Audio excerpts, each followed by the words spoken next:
السلام علیکم ورحمۃ اللہ وبرکاتہ۔ آج ہم جانیں گے حدیث کی تفصیل کے بارے میں۔ یہ حدیث جبریل علیہ السلام کے نام سے مشہور ہے کیونکہ یہ سال ہے جبریل علیہ السلام تھے۔ جیسا کہ آخر حدیث سے معلوم ہوتا ہے کہ دین کی باتوں کو سمجھانے کے لیے انسانی شکل میں ظاہر ہوئے اور وہ سوال و جواب کیا تاکہ لوگوں کو اسلامی احکام کے ساتھ ساتھ سوال کرنے کا طریقہ بھی معلوم ہو جائے۔ اس حدیث میں اسلام، ایمان، احسان، آثار قیامت، نماز، روزہ، حج، زکوٰۃ کا بیان ہے۔ گویا کہ اسلام کی بنیادی چیزوں کا تذکرہ ہے۔ ان کی مختصر تشریح بیان کرنے سے پہلے یہ سمجھ لیجیے کہ نمبر 1، علم دین حاصل کرنے کے لیے سفر کا اختیار کرنا چاہیے۔ طالب علم کو چاہیے کہ باطنی صفائی کے ساتھ ساتھ ظاہری صفائی، کپڑے وغیرہ کی صفائی بھی خیال رکھیں، جیسا کہ کپڑوں کی صفائی سے معلوم ہوتا ہے۔ نمبر 3، نوعمری اور جوانی کے زمانے میں علم دین حاصل کر لینا چاہیے، جیسا کہ کالی داڑھی اور کالے بالوں سے اشارہ نکلتا ہے۔ نمبر 4، ابن حبان کی روایت میں شاعر کے بجائے لہیا کا لفظ ہے، یعنی اس کی داڑھی کے بال کالے تھے۔ نمبر 5، طالب علم کو داڑھی رکھنا چاہیے۔ نمبر 6، طالب علم کو استاد کے سامنے نہایت ادب سے بیٹھنا چاہیے، گھٹنا ٹیک کر، جس طرح نماز کے تشہد کی حالت میں بیٹھا جاتا ہے۔ نمبر 7، اپنے ہاتھوں کو اپنے گھٹنے پر رکھے اور استاد کے زانوں پر رکھ دے، تب بھی کوئی مضائقہ نہیں، کیونکہ جبریل علیہ السلام نے اپنے ہاتھوں کو رسول اللہ صلی اللہ علیہ وسلم کے رانوں پر رکھا، جیسے کہ نسائی روایت میں ہے۔ اور جبریل علیہ السلام نے کہا، آپ کے قریب آ سکتا ہوں؟ آپ نے فرمایا، آ جاؤ۔ وہ اتنے قریب آئے کہ آپ کے پاس جا کر شاگردی کا زانو ٹیک دیا اور پکارا، یا محمد! آپ کا سرگرامی نام لے کر پکارا۔ اخبرونی یعنی علم نے مجھے اسلام سکھائیے کہ اسلام کیا ہے۔ اسلام کو پہلے اس لیے دریافت کیا کہ اسلام ظاہری فرمانبرداری کا نام اور ایمان باطنی انقیاد کا نام ہے۔ ظاہر باطن پر مقدم ہے۔ بعض راتوں پہلے ایمان کی بابت دریافت کیے، تقدیم تاخیر بظاہر روائی کی ہے۔ اسلام کے معنی فرمانبرداری اور اطاعت کے ہیں، اور شرعی یہ معنی ہے کہ اللہ تعالیٰ کی فرمانبرداری کرنا اور اپنے خدا کے حکموں کے تابع بنا لینا، یعنی اللہ کے بھیجے ہوئے حکموں اور رسول اللہ صلی اللہ علیہ وسلم کی لائی ہوئی شریعت کے مطابق عمل کرنے کا نام اسلام ہے۔ اسی اسلام کی وصیت تمام نبیوں نے کی ہے، فَلَا تَمُوتُنَّ إِلَّا وَأَنْتُمْ مُسْلِمُونَ، اسلام ہی پر مرنا، إِنَّ الدِّينَ عِنْدَ اللَّهِ الْإِسْلَامُ، اللہ کے نزدیک پسندیدہ دین اسلام ہی ہے۔ وَمَن يَبْتَغِ غَيْرَ الْإِسْلَامِ دِينًا فَلَنْ يُقْبَلَ مِنْهُ وَهُوَ فِي الْآخِرَةِ مِنَ الْخَاسِرِينَ، یعنی جو اسلام کے علاوہ دوسرا مذہب اختیار کرے گا تو ہرگز قبول نہیں کیا جائے گا، اور وہ آخرت میں نقصان اٹھانے والوں میں سے ہوگا۔ وَمَنْ أَحْسَنُ دِينًا مِمَّنْ أَسْلَمَ وَجْهَهُ اللَّهِ، یعنی اس سے اچھا کون ہو سکتا ہے جس نے اپنے خدا کو تابعدار بنا دیا اور اپنوں کو خدا کے سپرد کر دیا، یعنی ایسا شخص سب سے اچھا ہے۔ الہکم الہ واحد فلہ اسلموا، تمہارا معبود صرف ایک معبود ہے، تم صرف اسی کے تابعدار بنو۔ تمام رسولوں کا دین یہی اسلام ہی تھا اور اسی میں نجات دارین ہے، اس لیے کہ سب سے پہلے اسلام کے بارے میں دریافت کیا۔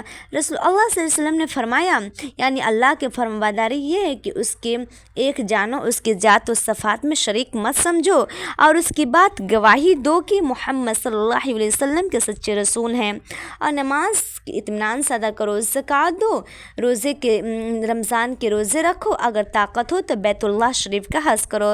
اسلام ان پانچوں باتوں کا مجموعہ ہے۔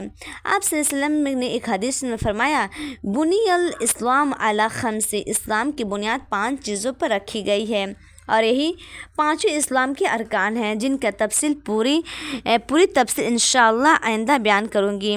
ان کو سن کر سائل نے کہا، صدقت، یعنی آپ نے سچ فرمایا، اسلام کا یہی حقیقت ہے جو آپ صلی اللہ علیہ وسلم نے بیان فرمائی۔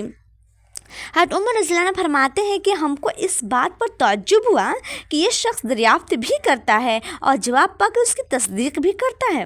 سوال کرنے سے معلوم ہوتا ہے کہ وہ جانتا نہیں ہے، اور تصدیق کرنے سے پتہ چلتا ہے کہ وہ جانتا ہے۔ ان دونوں زیدے میں استعمال لاحق تھا۔ ایمان پھر اس سائل نے ایمان کی بابت دریافت کیا، ایمان کیا ہے؟ رسول اللہ صلی اللہ علیہ وسلم نے فرمایا، ایمان یہ ہے کہ اللہ اور اس کے فرشتوں اور تمام کتابوں اور تمام رسولوں پر ایمان رکھو اور قیامت اور تقدیر پر بھی ایمان رکھو۔ ایمان کا مختصر مطلب لا ایمان کے تحت گزر چکا ہے۔ ملائکہ، فرشتے اللہ کے نیک بندے ہیں جو نور سے پیدا کیے گئے ہیں، وہ مرد عورت نہیں ہے اور نہ کھاتے پیتے، وہ مختلف شکل اختیار کر سکتے ہیں، وہ ہماری نظروں سے غائب رہتے ہیں، ہم ان کو نہیں دیکھ سکتے، اور ہم کو دیکھتے ہیں۔ وہ خدا کی نافرمانی نہ کرتے ہیں اور نہ کوئی گناہ کا کام کرتے ہیں۔ جس کام پر خدا نے انہیں لگا دیا وہی کام کا انجام دیتے ہیں، وہ بے شمار ہے، ان کی گنتی خدا ہی جانتا ہے۔ بعض فرشتے خدا کے حکم سے نبیوں کے پاس وحی لاتے تھے اور ان فرشتوں پر ایمان لانا کہ خدا کے نیک بندے ہیں ضروری ہے۔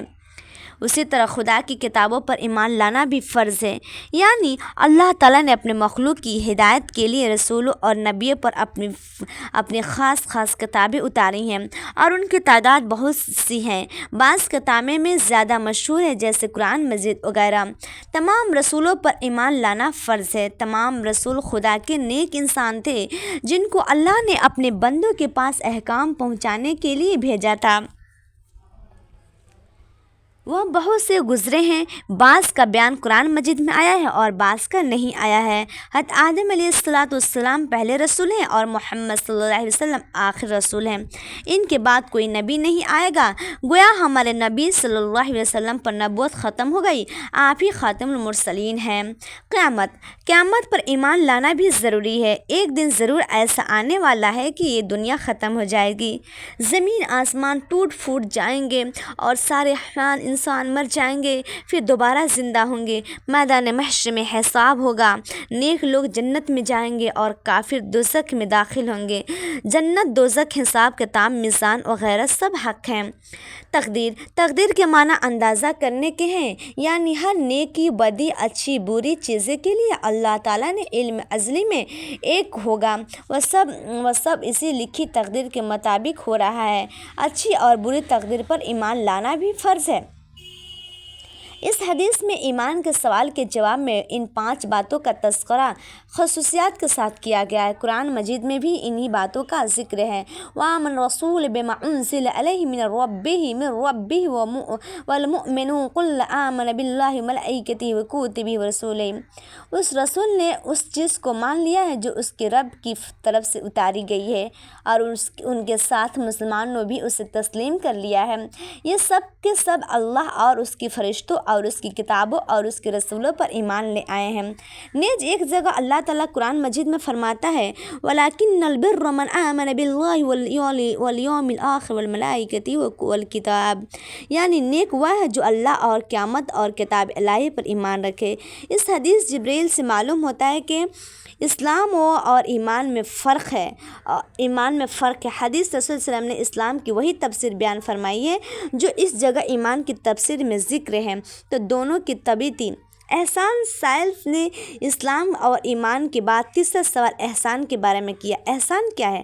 احسان کے لغوی معنی نیکی کرنے اور اچھا سلوک کرنے کے ہیں، اور شرعی حیثیت سے رسول اللہ صلی اللہ علیہ وسلم نے اس کی تشریح معنی نیکی کرنے اور اچھا سلوک کرنے کے ہیں، اور شرعی حیثیت سے رسول اللہ صلی اللہ علیہ وسلم نے اس کی یہ تشریح بیان فرمائی ہے کہ خدا کی اسی طرح عبادت کرو گویا تم خدا کو دیکھ رہے ہو۔ اس کا دوسرا نام اخلاص ہے، یعنی نہایت خشوع اور خضوع کے ساتھ خدا کی عبادت کرو۔ چنانچہ بعض روایتیں میں آیا ہے کہ اخلاص اسلام اور تمام عبادتوں میں ضروری ہے، کہ بغیر اخلاص کے اللہ کے نزدیک کوئی چیز قبول نہیں ہے۔ اخلاص بہت ضروری ہے، نہایت ضروری ہے۔ ان تینوں باتوں کا یعنی اسلام میں کامل اخلاص ہوتا ہے۔ برے لوگوں کا درجہ، اور اگر یہ مرتبہ حاصل نہیں ہے تو دل سے یقین کر لو کہ خدا ضرور تمہیں دیکھتا ہے۔ جب غلام یہ سمجھتا ہے کہ میرا آقا مجھے دیکھتا ہے اور میری حرکات و سکنات سے بخوبی واقف ہے، تو دل لگا کر کام کرتا ہے، حتیٰ الامکان کام اچھا ہی کرنے کی کوشش کرتا ہے۔ یہ اخلاص کا دوسرا درجہ ہے۔ الساعۃ، یعنی تینوں باتوں یعنی اسلام، ایمان اور احسان سوالوں کے بعد سائل نے ساعت یعنی قیامت کے بارے میں دریافت کیا۔ قیامت کب ہوگی اس کا علم صرف خدا کو ہے۔ بارش کب ہوگی یہ بھی اللہ ہی جانتا ہے۔ ماؤں کو پیٹ میں نر ہے یا مادہ، وہ لڑکی ہے یا لڑکا، اس کا بھی خدا ہی جانتا ہے۔ کل آئندہ کیا کمائے گا اس کا علم بھی اللہ ہی کو ہے۔ کہاں مرے گا یہ بھی اللہ ہی جانتا ہے۔ موت کہاں آئے گی یہ بھی اللہ ہی جانتا ہے۔ علامت قیامت کے۔ پھر سائل نے سوال کیا کہ قیامت کی نشانی ہی بیان فرما دیجیے۔ آپ نے فرمایا قیامت کی من جملہ بہت سی نشانیاں ہیں، 2 نشانیاں بھی ہیں۔ لونڈی اپنے آقا کو جنے گی، یعنی لڑکیاں ماں باپ کے نافرمان ہوگی، کیونکہ لڑکیوں میں ماں کی فرمانبرداری زیادہ عنصر غالب ہوتا ہے اور ماں کی محکوم رہتی ہے، لیکن آخری زمانے میں لڑکیاں ماؤں کو۔ دوسری قیامت کی ایک نشانی یہ بھی ہے کہ بھوکے ننگے غریب نادر جو گدھے اور بھیڑ بکریوں اور اونٹوں کو چرانے والے ہوں گے اور اونچے اونچے محلیں تیار کریں گے، یہ لوگ بہت دولت مند ہو جائیں